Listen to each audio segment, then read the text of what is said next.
On se naučil, že ten Rasengan může hodit.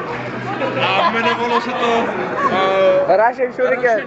Rasen Shuriken. Shuriken. To byly ty větice. Rasen Shuriken. No. Rasen Shuriken, že to může hodit. Rasen Shuriken.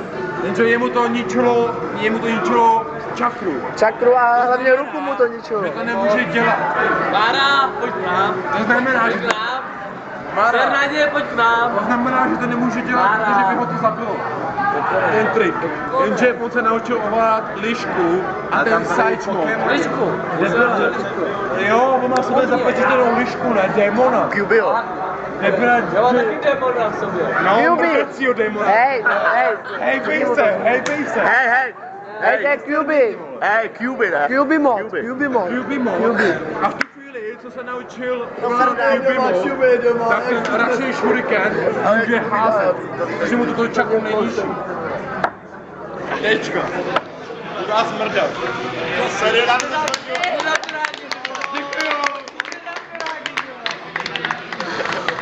Zálec už. Ale a co nějaký kundy? Lepší téma, ne?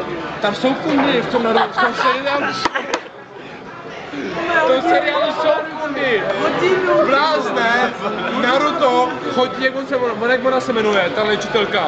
Sakura. Sakura. Pátý Hokage. Naruto chodí ze Sakuru a prcají. Tak. Jo. Co pátý Hokage na to? Pátý Hokage na to, že prostě chrání vesnici, víš. Dobrý jo, pohodeš. Pátá Hokage je to roštěnka, no. Pěkný kousej, všechno. Ale zeptal bych se, co je to Hokage, ale nechci se opravdu. Řidice Hokage.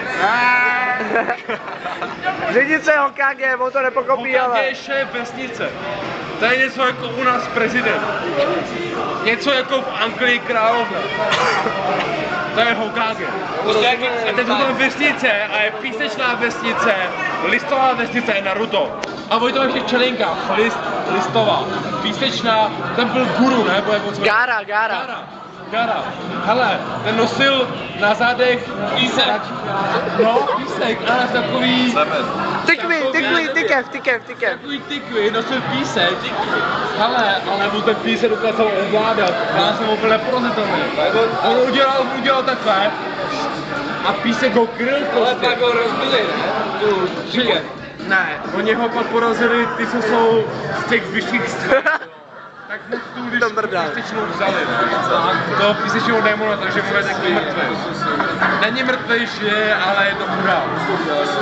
Protože chtěli jeho sílu, ne? Jo, takhle jo. Gara. Vzal písek tomu písečníku.